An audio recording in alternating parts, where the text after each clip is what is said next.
Pada kesempatan ini saya mengajak kita untuk belajar satu topik atau judul yang sangat penting, menarik, serta sangat mendasar dalam perjalanan hidup kita sebagai orang-orang percaya, yaitu syarat untuk tetap berjalan bersama Tuhan. Bacaan kita saya ambil dari Yohanes pasal 14 ayat 4 sampai ayat yang kelima. Saya akan bacakan untuk kita. Mari Bapak Ibu Saudara simak dan perhatikan dengan sungguh-sungguh. Dan kemana aku pergi, kamu tahu jalan ke situ. Kata Thomas kepadanya, Tuhan, kami tidak tahu kemana engkau pergi. Jadi bagaimana kami tahu jalan ke situ?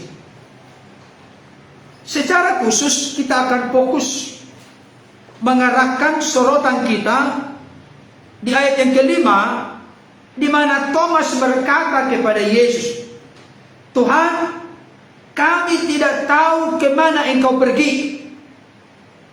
Jadi bagaimana kami tahu jalan ke situ?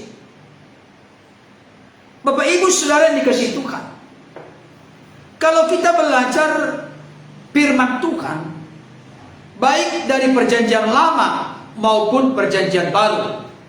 Perjanjian lama ada 39 kitab, perjanjian baru ada 27 kitab. Jumlahnya ada 66 kitab. Di dalamnya ada diceritakan tokoh-tokoh Alkitab. Dari tokoh-tokoh Alkitab ini, kalau hal itu menunjukkan sifat watak karakter mereka yang tidak sesuai dengan kehendak Tuhan, itu merupakan sebuah peringatan bagi kita supaya tidak meneladani, meniru, mencontoh hal yang tidak baik yang mereka lakukan.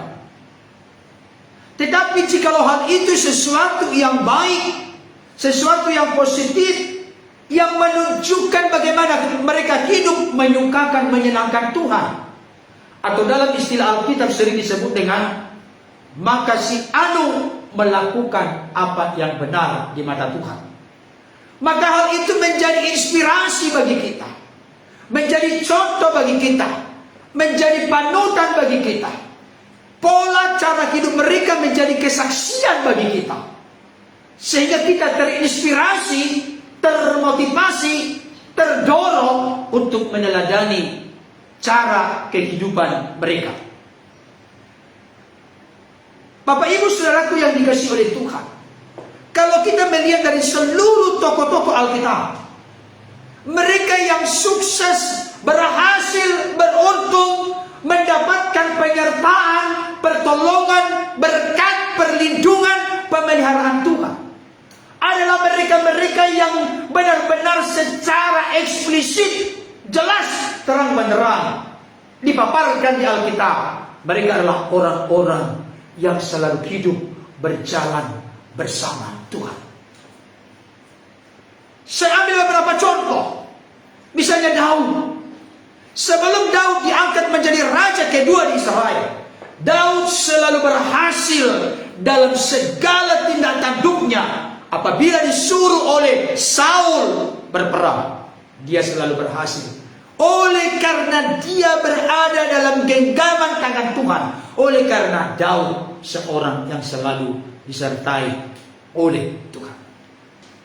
Kita ambil contoh bagaimana seorang Yusuf, dari konteks status sosial, Yusuf begitu rendah dan hina.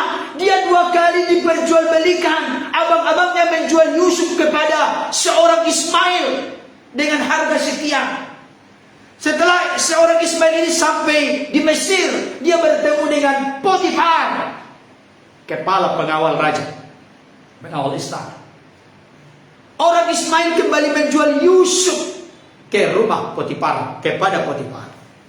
Jadi Yusuf itu diperlakukan seperti barang dagangan, dijual dengan harga seorang budak, saudara. Tapi saya mau kasih tahu, status Yusuf sebelumnya sebagai seorang budak, dia selalu berhasil dalam segala yang dia lakukan. Oleh karena dia berjalan bersama dengan Tuhan. Oleh karena dia selalu disertai oleh Tuhan. Saudaraku yang dikasihi Tuhan, saya tidak tahu apa yang menjadi kondisi keadaan yang sedang kita hadapi saat ini, khususnya terkait dengan dampak yang begitu besar menerpa seluruh lini kehidupan kita terkait dengan pandemi virus corona. Ada banyak hal yang menjadi akibat dampak negatifnya, dan kita rasakan semua.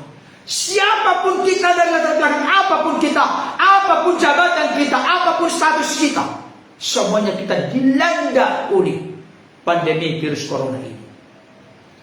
Tapi saya mau kasih tahu, saya mendorong dan mengingatkan tubuh Kristus, gereja Tuhan, orang-orang percaya dimanapun berada, termasuk kepada saya pribadi, termasuk kepada keluarga saya, termasuk kepada keluarga kita semua, sebagai suami, istri, orang tua, anak, pemuda-pemudi, semuanya kita dimanapun berada. Saya mau sampaikan saat ini, jangan kecut, jangan tawar hati, jangan putus asa, jangan angkat tangan tanda menyerah. Tapi biarlah kita angkat tangan tanda berserah, berharap teguh kepada Tuhan. Yang penting saya ingin tekankan saat ini, marilah kita semua belajar untuk berjalan bersama Tuhan. Kenapa perlu dibahas syarat untuk tetap berjalan bersama Tuhan? Ada di sini kata syarat. Kalau sudah ada kata syarat, berarti ada kriteria, ada nilai, ada kualitas, ada mutu yang harus kita miliki ketika kita rindu berjalan bersama Tuhan. Kenapa perlu ada syarat? Kenapa perlu ada kualifikasi? Kenapa perlu ada kriteria ketika kita mau berjalan bersama Tuhan? Dengar dengan baik. Kita tahu bersama bahwa Allah yang kita sembah adalah Allah yang suci, Allah yang kudus.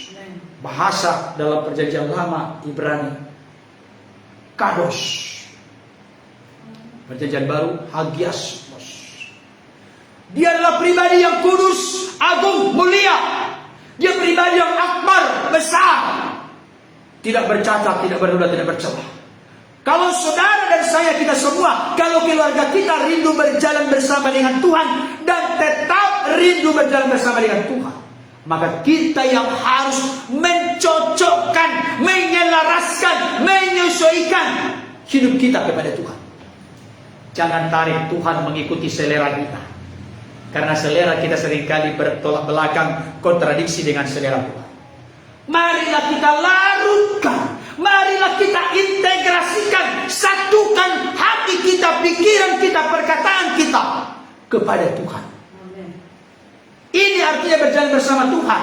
Kenapa? Allah itu roh adanya. Allah itu tidak terlihat, Bapak Ibu Saudara.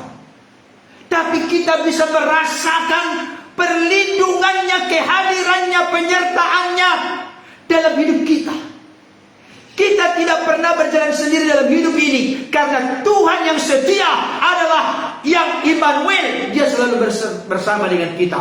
Bahkan sampai Yesus berkata, sebelum berpisah dengan murid-muridnya, nanti Yohanes 14 ini ayat berikutnya, dia katakan, murid-muridku, pengikut-pengikutku, aku tidak akan membiarkan engkau yatim piatu. Memang aku akan pergi. Maksudnya, pertama dia akan mati, dan nanti dia setelah 40 hari menampakkan diri kepada banyak orang, termasuk ke murid-muridnya. Dia naik ke surga, berpisah dengan murid-muridnya. Aku tidak membiarkan engkau yatim piatu. Aku akan mengirimkan seorang penolong yang lain. Jadi saya kasih tahu ya, penolong yang pertama itu adalah Yesus. Makanya dikatakan adalah penolong yang lain. Penolong yang lain, alon parakleton. Parakleton, parakletos, bukan periklitos. Jangan dipelesetkan oleh saudara kita yang lain.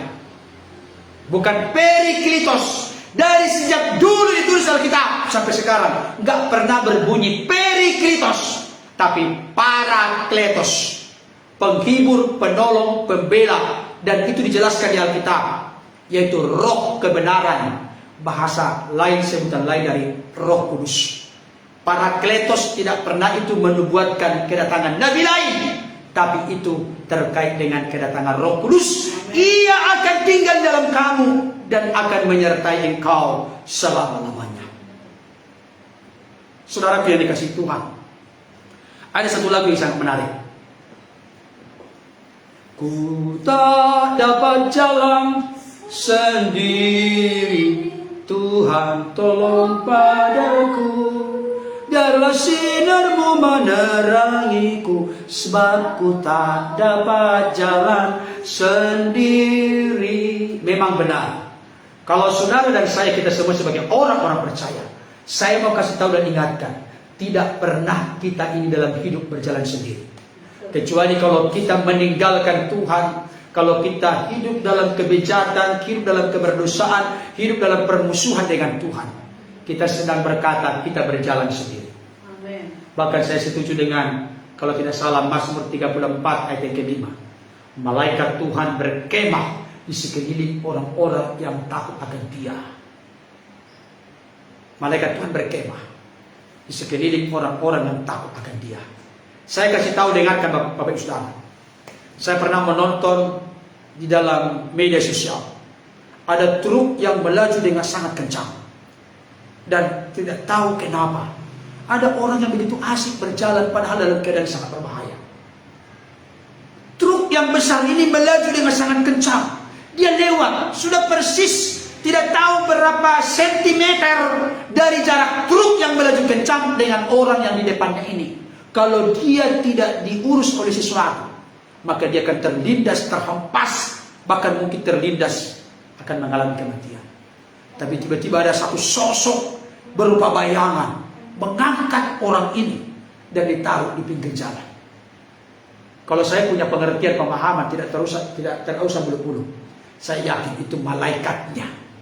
Karena waktunya belum siap untuk rest in peace, kembali kepada Bapa. Dia masih punya tugas di dunia ini. Maka malaikatnya diutus oleh Bapa menyelamatkan orang itu. Jadi ada di sini yang takut kalau mati lampu ke kamar mandi? Percayalah, yakinilah, masing-masing kita punya malaikat. Jangankan hanya malaikat, Roh Kudus tinggal dalam diri kita, menyertai kita. Tetapi jangan sampai Roh Kudus itu didukakan. Jangan didukakan. Tahu nggak Roh Kudus didukakan? Kalau Roh Kudus didukakan bukan berarti Roh Kudus langsung keluar dari diri kita, bukan. Roh Kudus didukakan artinya dia bersedih, dia berduka, artinya dia tidak berperan. Dia tidak berperan mengatur hidup kita. Karena apa? Karena kita berjalan sendiri menurut egonya kita, selera kita, maunya kita, menurut hawa nafsu kedagingan kita. Maka dia tidak bekerja, tidak berperan mengontrol, mengendalikan hidup kita. Dengarkan baik. Kalau Roh Kudus yang berperan dalam hidup kita, Dia akan mengarahkan kita untuk hidup dalam kebenaran, hidup dalam kesucian, hidup dalam kekudusan, baik dalam pikiran, perkataan, perbuatan. Kenapa? Namanya juga Roh Kudus. Bukan Roh Kudus, bukan roh dari kudus, tapi Roh Kudus. Amin. Amin. Saudaraku yang dikasihi oleh Tuhan, coba kita lihat bacaan ini. Bagaimana syarat atau apa syarat untuk tetap berjalan bersama Tuhan? Ada di sini dalam judul kita, tetap berjalan bersama Tuhan. Jadi bukan kadang-kadang Bapak Ibu Saudara ya. Ada orang Kristen kalau hari Minggu malaikat, hari Minggu saleh, tapi hari Senin sampai Sabtu salah. Itu dia. Hari Minggu haleluya, hari Senin sampai Sabtu haleluya. Banyak orang Kristen begitu. Sampai memanfaatkan dua bapak kami, atau memanfaatkan dua pengampunan dosa. Udahlah, hari Senin sampai Sabtu kita melakukan dosa, hari Minggu kita mengaku dosa. Begitu melulu. Saya kasih tahu, keledai yang dikategorikan seringkali keledai binatang yang bodoh tidak mungkin jatuh ke dalam lubang yang sama. Tapi orang Kristen yang jatuh ke dalam dosa yang itu melulu, saya perlu mengingatkan kita bahwa kita tidak pernah bertumbuh dengan baik dan sehat. Apakah orang Kristen masih bisa jatuh dalam dosa? Bisa. Masih bisa. Apakah orang Kristen bisa hidup dalam dosa? Nggak bisa. Ada beda hidup dalam dosa dengan jatuh ke dalam dosa. Hidup dalam dosa artinya ia diperhamba, diperbudak, dikuasai oleh dosa. Tapi jatuh ke dalam dosa memang kita tahu ini menyakiti hati Tuhan. Ini tidak sepikiran, tidak seperasaan dengan Tuhan. Dan kita segera berbalik dari dosa itu. Kita akui di hadapan Tuhan. Kita tinggalkan dan tanggalkan dosa itu. Kita berbalik kepada Tuhan. Maka kita mulai berjalan bersama Tuhan. Kenapa? Karena Tuhan kita kudus. Kita yang harus menjadi serupa dengan Kristus. Tolong diperhatikan kalimat ini. Kita yang harus menjadi serupa dengan Kristus. Bukan Kristus yang harus menjadi serupa dengan kita. Kalau kedatangan pertama sih iya. Perhatikan baik ya kalimat ini. Kedatangan pertama, Kristus menjadi serupa dengan kita. Makanya dia datang, firman turun menjadi manusia. Kenapa dia harus menjadi manusia? Jawabannya apa? Karena manusia tidak bisa menyelamatkan diri sendiri. Pernah ada ketemu seorang pendeta dengan biksu. Ketemu. Kalian punya konsep dalam kekristenan, firman menjadi manusia. Kenapa sih firman harus menjadi manusia? Datanglah pendeta ini ngomong kepada biksu. Pak biksu, firman menjadi manusia. Saya mau bertanya kepada Anda saat ini. Ada apa pendeta? Bagaimana Bapak biksu bisa mengerti bahasa semut? Caranya bagaimana? Datanglah biksu ini menjawab. Ya, kita harus menjadi semut supaya kita mengerti bahasa semut. Turut merasakan apa yang dirasakan oleh semut. Itu dia gambarannya. Firman menjadi manusia. Karena memang firman itu ingin menyapa. Bahkan ada dalam kondisi keadaan manusia. Kecuali satu. Apa? Kecuali apa? Kecuali dosa. Kecuali dosa. Oke, kita lanjutkan dulu ya. Syarat untuk tetap berjalan bersama Tuhan bukan kadang-kadang, bukan hari Minggu semangat Senin sampai Sabtu redup, bukan. Tapi tetap kita menyala, tetap kita berkobar, tetap kita bersemangat dalam berjalan bersama Tuhan dalam situasi kondisi apapun yang kita hadapi. Pertama, jangan pedulikan masalah yang bisa mengalihkan perhatian kita. Jangan pedulikan masalah yang bisa mengalihkan perhatian kita. Saya kasih tahu saudara, di dunia ini begitu banyak hal yang mencoba mengalihkan perhatian kita dari Tuhan kepada masalah. Benar ya? Bapak ibu saudara punya masalah? Yang hadir saat ini punya masalah nggak? Bapak ibu saudara yang menyaksikan mendengarkan punya masalah? Saya kasih tahu, seringkali masalah itu begitu keras, begitu kencang, begitu luar biasa kuasanya untuk mengalihkan kita dari Tuhan kepada masalah. Kita tidak akan bisa berjalan bersama Tuhan kalau kita tidak bisa, Bapak Ibu Saudara, mengalihkan perhatian kita dari masalah ke Tuhan. Perhatikan kalimatnya. Orang yang fokus kepada masalah, maka akan dia mengalihkan Tuhan kepada masalah. Orang yang fokus kepada Tuhan, maka dia akan mengalihkan masalahnya kepada Tuhan. Kita mau mengikuti yang mana? Mengalihkan Tuhan kepada masalah atau mengalihkan masalah kepada Tuhan? Marilah kita fokus kepada Tuhan. Maka kita punya hikmat, punya kekuatan, punya kecerdasan spiritual untuk mengatasi masalah dalam hidup kita. Saudara dikasih Tuhan, Thomas bertanya kepada Yesus terkait jalan yang Yesus akan pergi. Yesus kan berkata, ayat yang ketiga dikatakan begini. Dan apabila aku telah pergi ke situ dan telah menyediakan tempat bagimu, aku akan datang kembali dan membawa kamu ke tempatku, supaya di tempat di mana aku berada, kamu pun berada. Dan kemana aku pergi, kamu tahu jalan ke situ. Yesus akan pergi, ini berbicara tentang rumah Bapa. Yesus akan pergi untuk kembali kepada Bapa. Karena memang Yesus datang dari Bapa, Yesus datang dari sorga, dia akan kembali ke sorga. Makanya saya sangat senang, sangat bangga menjadi orang Kristen. Kenapa? Kalau dia datang dari sorga, dia bukan hanya menjanjikan sorga, tapi dia yang menjalankan keselamatan melalui menyediakan dirinya sebagai penebus bagi kita. Dia telah mengalahkan maut dengan kebangkitannya. Dia menampakkan diri 40 hari kepada murid-muridnya dan kepada banyak orang. Dia telah naik ke sorga. Dia datang dari sorga, Dia menjadi jalan keselamatan bagi kita. Dia telah bangkit, dia telah naik ke sorga. Bagi ketika dia berkata, pasti ke sorga. Yakin nggak? Yakin? Ya kan? Yakin. Banyak tokoh di dunia ini, dia berbicara tentang sorga, tapi dia belum pernah ke sorga.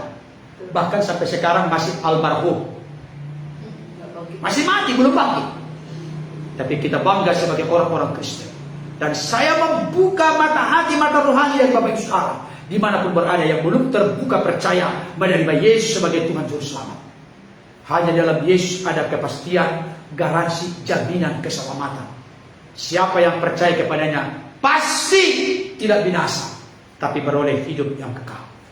Saudara dikasih Tuhan, Thomas bertanya kepada Yesus perihal jalan yang Yesus akan pergi. Saudaraku dikasih Tuhan, Yesus sedang memberitahukan jalan kehidupan, jalan keselamatan, jalan yang menuju kepada kebahagiaan yang sejati, jalan yang paling sempurna, jalan yang paling istimewa, yaitu menuju kepada kekekalan surga yang mulia. Thomas membutuhkan detail atau petunjuk yang terperinci supaya ia tidak salah jalan. Dengarkan baik. Kata Thomas kepada Yesus, Tuhan, kami tidak tahu kemana engkau pergi. Jadi bagaimana kami tahu jalan ke situ?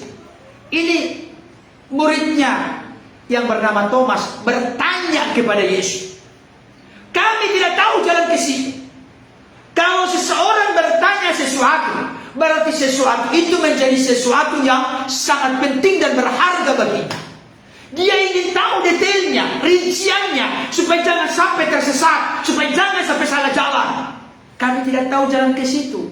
Beritahukanlah kemana kau pergi dan bagaimana jalan ke situ. Apa jalan ke situ? Dalam sebuah kesempatan saya berkata kepada anak-anak saya, ketika kalian belajar di sekolah dan ada sesuatu yang kalian belum mengerti, kalau kalian ingin tahu apa yang disampaikan oleh guru, apa pengajaran yang disampaikan oleh guru, bahan pelajaran yang disampaikan oleh guru, kalau murid ingin tahu dan dia memang belum tahu, belum mengerti, belum paham, maka murid itu pasti bertanya kepada gurunya. Ketika murid ini mengambil sikap untuk proaktif, terlibat, serius, sungguh-sungguh bertanya kepada gurunya, saya mau kasih tahu, kalau motivasi murid itu tulus, rindu menimba ilmu, saudaraku yang dikasihi Tuhan, maka dia mengajukan pertanyaan. Hal itu menunjukkan bahwa dia benar-benar serius untuk mengerti materi pelajaran yang disampaikan oleh gurunya. Demikian juga dengan Thomas. Thomas rindu mengerti, memahami jalan yang dimaksud oleh Yesus. Makanya dia bertanya. Dia rindu hidup di dalam jalan itu. Dia rindu berjalan bersama dengan yang ditunjukkan jalan itu. Jangan sampai dia menyimpang ke kiri dan ke kanan, tapi dia benar-benar mengikuti jalan itu. Saudaraku yang dikasihi Tuhan, kita sering, apalagi di Jabodetabek, sering melihat kereta api. Kereta api. Kalau yang namanya kereta api berarti ada rel kereta api. Bagaimana supaya kereta api itu sampai kepada tujuan? Biarlah kereta api itu berjalan di dalam rel kereta api. Jangan coba-coba kereta api berjalan di luar rel kereta api. Dia tidak akan sampai kepada tujuan. Bahkan akan mengalami kecelakaan di tengah jalan. Kerugian, keterlambatan, banyak hal yang akan terjadi ketika kereta api keluar dari rel. Tapi selama kereta api itu berjalan di dalam rel kereta api, percayalah, hanya menunggu waktu, kereta api itu pasti sampai kepada tujuan. Sepasti kereta api berjalan di atas rel, sepasti itulah ketika kita berjalan bersama dengan Tuhan, maka kita pasti tidak akan tersesat. Oleh karena itu Bapak Ibu Saudara, untuk bisa berjalan bersama Tuhan, setiap orang harus serius mengikutinya. Saya kasih contoh untuk kita Bapak Ibu Saudara. Pernahkah Bapak Ibu Saudara berjalan dengan seseorang? Ada nggak? Pernahkah berjalan dua orang? Bapak Ibu yang menyaksikan pernah berjalan dua orang? Pernah. Kalau sampai tidak pernah, apalagi sudah sudah berumah tangga, itu kebangetan, keterlaluan. Tapi tentunya kalau berjalan dua orang, jangan dengan perempuan lain, tapi dengan pasangannya. Berjalan dua orang kan, mau ke mall atau kemana, gandengan tangan gitu kan. Jangan suami jalan cepat-cepat ditinggalkan istrinya di belakang. Digandeng tangannya. Sama seperti Tukul Arwana. Bukan Tukul Arwana ya, satu lagi. Siapa itu? Mikir dong. Siapa itu? Lupa saya namanya, yang mikir dong. Cak Lontong. Cak Lontong itu ketika dia pergi ke mall bersama istrinya, dia selalu gandeng istrinya. Bukan menunjukkan kemesraan dia bilang, tapi kalau dilepas tangannya, ngambilin semua katanya. Ngambilin kemana-mana maksudnya, supaya hemat maksudnya, bukan karena mesra katanya. Berarti pelit. Tapi dipegang. Saudaraku yang dikasih oleh Tuhan, bagaimana supaya kita tetap berjalan bersama dengan Tuhan? Syarat tadi sudah saya katakan tadi apa? Jangan pedulikan masalah yang bisa mengalihkan perhatian kita. Kalau masalah yang sedang Bapak Ibu Saudara hadapi sudah menghentikan hubunganmu dengan Tuhan, ini dalam keadaan bahaya. Saya akan serius mengatakan ini. Kalau masalah yang kita hadapi mengalihkan, membelokkan hubungan kita, memutuskan hubungan kita dengan Tuhan, saya kasih tahu kita sedang dalam keadaan lemah, dalam keadaan tanda-tanda kalau lampu-lampu lalu lintas dalam keadaan kuning menuju merah. Yang benar adalah marilah kita menghadapi masalah itu dengan keterhubungan, keterikatan dengan Tuhan. Itu yang baru membuat kita jadi kuat, Bapak Saudara. Oleh karena itu, jangan gagal fokus. Kita harus fokus, mata kita harus tertuju kepada jalan yang sedang dijalani. Jangan sampai membelah pikiran kita dengan masalah dunia sehingga kita gagal fokus. Dengarkan baik. Saya mau tanya bagi orang-orang yang sekolah. Kenapa cahaya senter tidak bisa memotong baja? Ada yang bisa jawab? Tahu kan? Senter itu yang pakai baterai itu. Karena fokus. Kenapa? Karena tidak fokus. Tapi kenapa sinar X bisa menembus tembok yang tebal bahkan memotong baja? Karena dia fokus. Karena fokus. Saya kasih tahu. Seringkali yang membuat hidup kita ini menjadi tidak kokoh, tidak kuat, rapuh, tawar, gampang diombang-ambingkan oleh dunia ini. Oleh karena kita tidak fokus. Saya sangat senang dengan doa yang sering dinaikkan oleh putri saya. Beliau membuat doanya secara khusus begini. Tuhan, berikanlah kami kefokusan. Ini kefokusan. Kalaupun bahasanya bahasa yang memang begitu polos dan lugu seperti itu. Ketika berdoa, berikanlah kami kefokusan. Artinya, fokus ini penting. Dalam segala aspek hidup kita, fokus ini penting. Dan yang terutama dalam hidup ini, mari kita fokus kepada Tuhan. Itu sebabnya Yesus berkata, sebab di mana hartamu berada, di situ hatimu berada. Artinya, fokuslah kepada harta yang terbaik, yang adalah Tuhan. Maka hati kita melekat pada Tuhan. Tolong jangan dibalik, Bapak Ibu Saudara. Doa Bapak kami berkata apa? Jadilah kehendakmu di sorga seperti di bumi. Amin. Mana yang benar? Doa Bapak kami menyebutkan, jadilah kehendakmu di bumi seperti di sorga. Berarti kehendak di sorga itu adalah kehendak yang sempurna.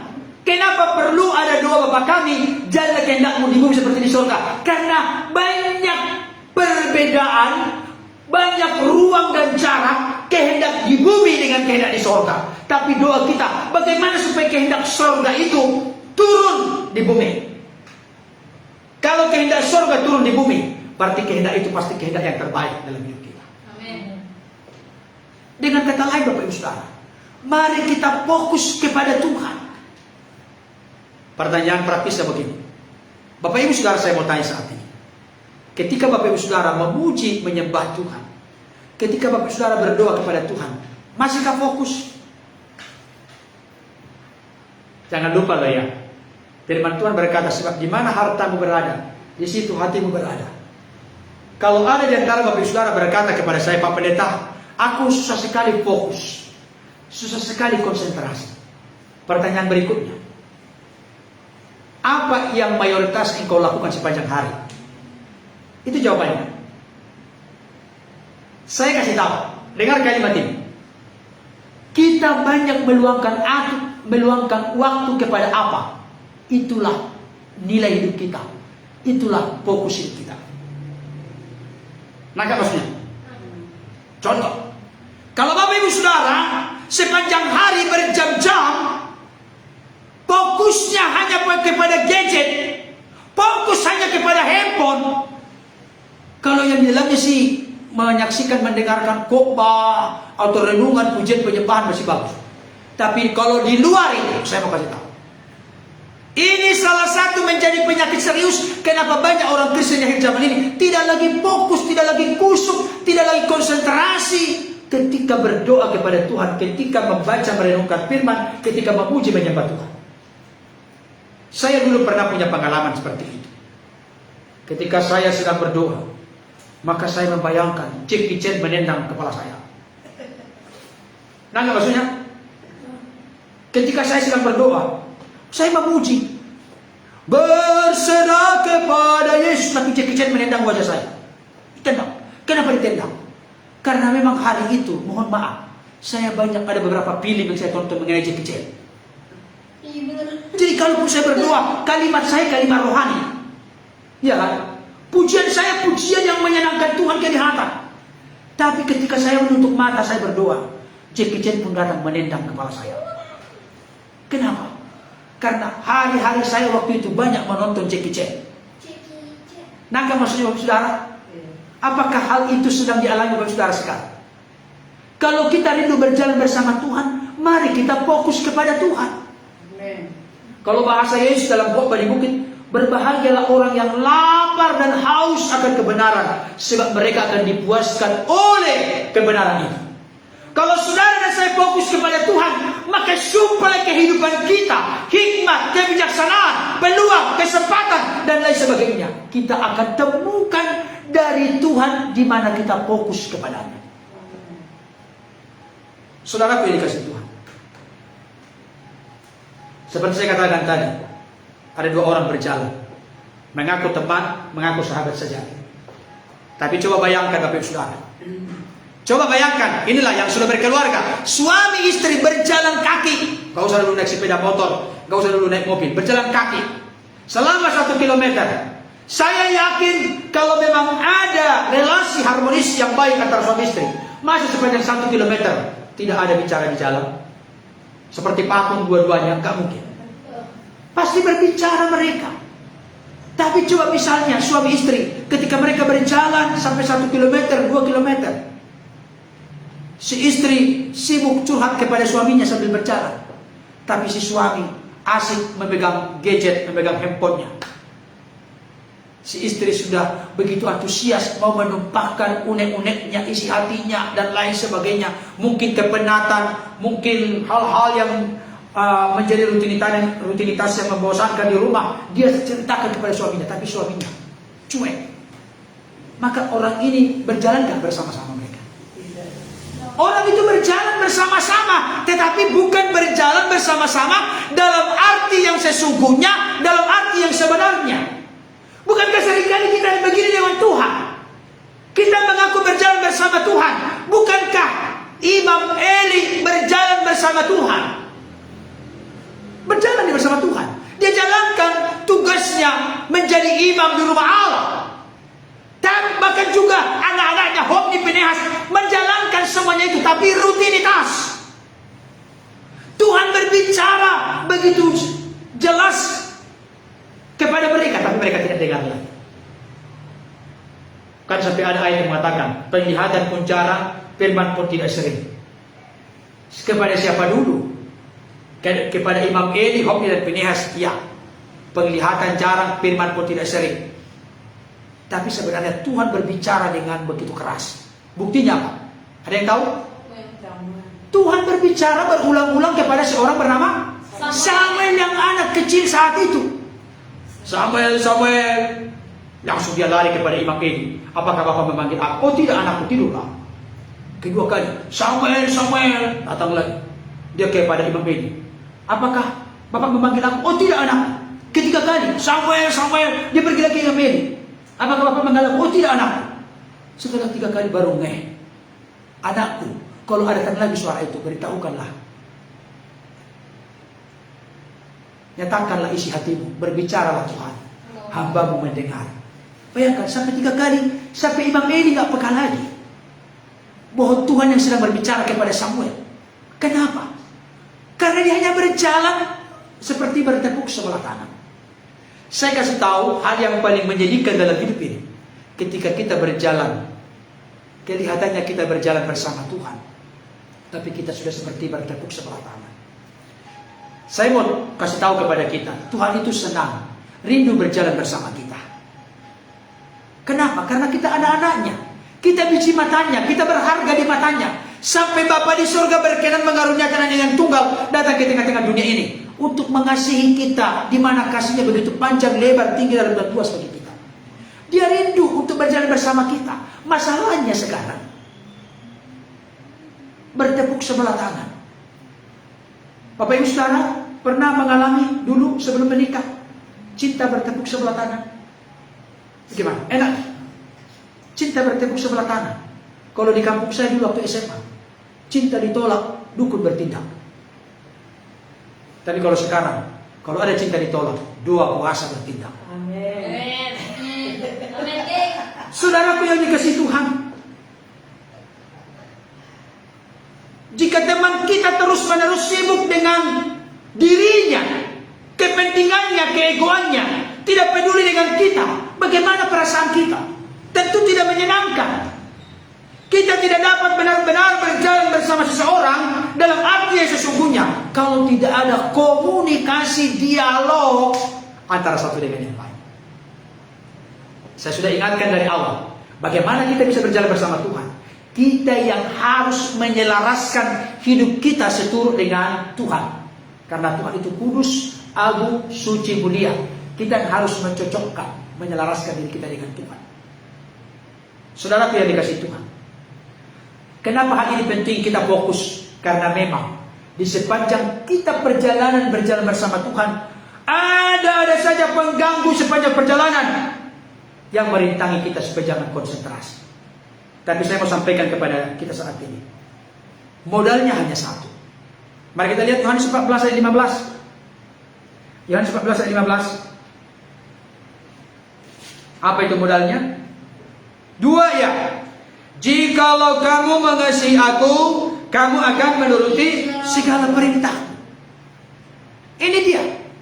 Jadi Bapak Ibu Saudara, bagaimana supaya kita fokus kepada Tuhan dan tetap berjalan bersama Tuhan? Maka syaratnya adalah kita menaati Tuhan. Menaati Tuhan sebagai bukti kita mengasihi Tuhan. Ketika dikatakan mengasihi Tuhan ini penting saya sampaikan. Dengarkan baik. Firman Tuhan berkata, hukum utama apa? Kasihilah Tuhan Allahmu dengan segenap hatimu, terus jangan dipotong.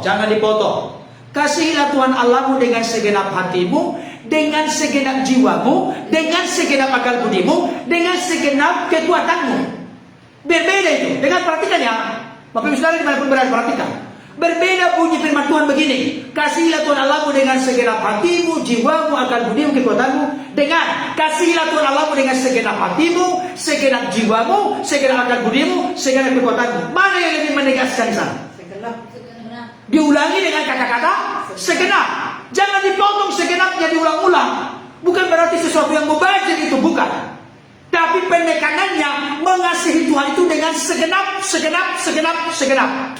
Kalau sudah segenap berarti tidak boleh ada ilah-ilah lain dalam diri kita. Kemarin saya sudah definisikan apa pengertian berhala. Apa berhala? Berhala dalam konteks sekarang bukan lagi keris yang punya jimat, bukan lagi gua-gua yang keramat. Oh bukan, pohon-pohon keramat, bukan. Sudah ditebang berdiri kembali, bukan itu. Itu sudah ketinggalan zaman kata orang sekarang. Berhala sekarang adalah segala sesuatu yang menghalangi, merintangi, menggagalkan kasih kita kepada Tuhan. Yang membuyarkan, yang mengganggu, yang merintangi konsentrasi fokus kita kepada Tuhan. itulah berhala. Dan saya sampaikan kepada kita, ada beberapa hal penting yang perlu disampaikan. Hal-hal yang membelah, yang menyerongkan fokus kita dari tujuan yang utama, yaitu Tuhan. Saya mau tanya kepada kita sekarang ini, bekerja keras supaya mendapat uang banyak untuk keluarga adalah hal yang baik, benar gak? Benar gak itu? Tidak ada yang salah dengan itu.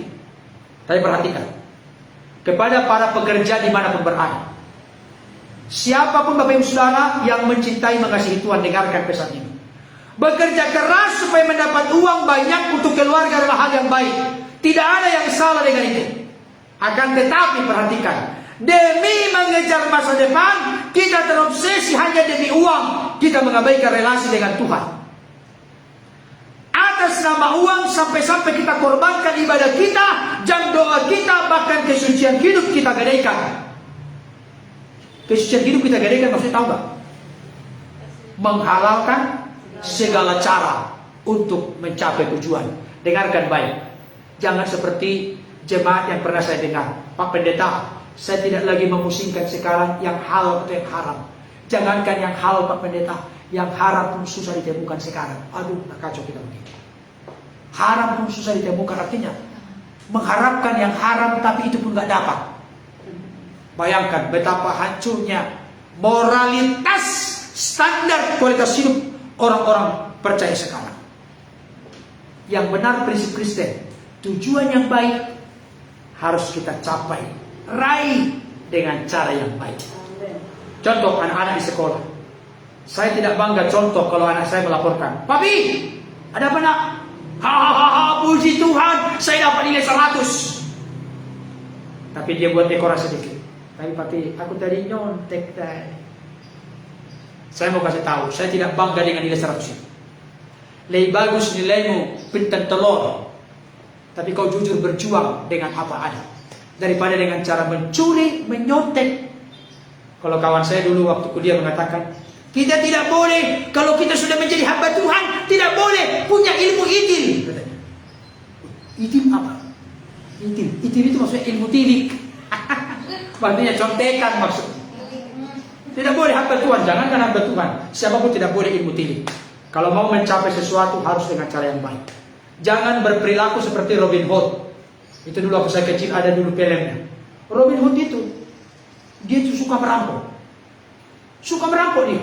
Tapi hasil rampokan dibagikan kepada orang-orang miskin. Bayangkan, banyak orang-orang miskin yang memuja dia. Kenapa? Karena mereka selalu diberikan uang, dibagikan makanan dan lain sebagainya, tapi dengan cara merampok. Tidak, kita orang Kristen, kalau kita rindu berjalan bersama Tuhan, marilah kita mencapai sesuatu dengan cara yang benar. Tujuannya baik, tetapi caranya juga harus baik. Tetapi saya mau sampaikan kepada kita, hal yang terjadi sekarang ini dalam kehidupan banyak orang Kristen, kalau tidak hati-hati, orang akan bisa mengabdi kepada Mammon. Padahal Yesus berkata, kita lihat dulu Matius pasal 6 ayat 24. Matius pasal 6 ayat 24.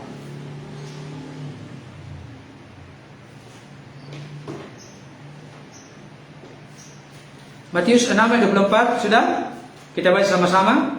2 ayat. Tak seorang pun dapat mengabdi kepada dua tuan, karena jika demikian ia akan membenci yang seorang dan mengasihi yang lain, atau ia akan setia kepada yang seorang dan tidak mengindahkan yang lain. Kamu tidak dapat mengabdi kepada Allah dan kepada Mammon. Tahu Mammon? Uang, harta benda, kekayaan, itu Mammon. Yesus yang berkata dalam khotbah di bukit, kamu tidak dapat mengabdi kepada Allah dan kepada Mammon. Oleh sebab itu kita perlu mengerti kata mengabdi. Kata mengabdi di sini berarti kita menjadikan sesuatu itu sebagai sumber kebahagiaan, jaminan dan masa depan bagi kita. Itu sebabnya dalam Timotius dikatakan cinta akan uang adalah akar segala kejahatan. Oleh karena memburu uang, orang banyak jatuh ke dalam berbagai-bagai pencobaan dan berbagai-bagai duka, bahkan diserongkan hidupnya dari iman yang benar kepada perhambaan selain daripada Tuhan. Saya tidak sedang mengkomakkan kepada Bapak Ibu Saudara, uang tidak penting. Uang adalah alat yang sah untuk bertransaksi di negara ini. Tidak mungkin saya pergi ke warung, Ibu mau beli telur. Oh ya, nah ini Pak. Ya, saya bayar dengan iman ya. Oh, nanti akan disuruh suaminya nanti untuk ngomong sama kita. Maksud Bapak apa?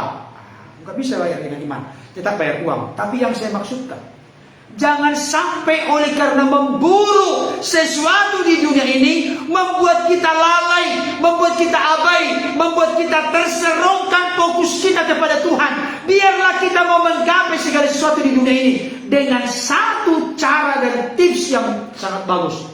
Marilah fokus kita pertama-tama dan utama kepada Tuhan. Ada yang tahu Matius 6 ayat 33? Tetapi carilah dahulu kerajaan Allah dan kebenarannya, maka semuanya ditambahkan kepadamu.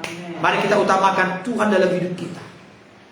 Kalau kita sampai menomor duakan Tuhan, maka kita tidak akan melihat, menikmati, merasakan berjalan bersama Tuhan secara baik, secara indah dan luar biasa. Mari kita tempatkan Tuhan di tempat yang paling istimewa, tempat paling utama, tempat nomor 1 dalam hidup kita. Percayalah, ketika saudara dan saya, kita semua berjalan bersama dengan Tuhan, sama seperti tokoh-tokoh dalam Alkitab, baik perjanjian lama perjanjian baru, mereka yang berjalan bersama dengan Tuhan tidak pernah dibuat kecewa dan dipermalukan oleh Tuhan. Amen. Mereka ditolong, mereka dibela oleh Tuhan.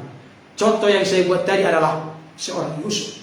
Sekalipun dia dipitnah, sekalipun dia dibuang, sekalipun dia sebagai budak, sekalipun dia dipenjara dan lain sebagainya, dalam waktu Tuhan, ketika dia berjalan bersama Tuhan, manusia bisa mereka-rekakan yang jahat, tapi Allah mereka-rekakan, merancangkan yang baik bagi Yusuf, sehingga hidupnya menjadi berkat bagi keluarganya, bagi bangsa Mesir, bahkan bagi bangsa-bangsa lain sekelilingnya, terselamatkan oleh karena kehadiran Yusuf yang telah menjadi berkat. Yakinlah, percayalah, berjalan bersama Tuhan menjadi kekuatan yang dahsyat, luar biasa bagi kita. Terlebih menyikapi situasi kondisi keadaan yang sedang terjadi saat ini, kita akan dibawa keluar sebagai pemenang. Hiduplah berjalan bersama dengan Tuhan. Fokuslah kepada Tuhan. Jangan pernah mau dialihkan hubungan kita dari Tuhan kepada masalah. Kalau kita mengalihkan dari Tuhan kepada masalah, masalah jadi fokus kita, kita akan menjadi lemah. Tapi kalau ada masalah, kita alihkan fokus kita kepada Tuhan. Ada kekuatan, ada sukacita, ada kemenangan, ada jalan terbuka bagi kita dalam menghadapi masalah hidup kita. Tuhan Yesus memberkati. Amin.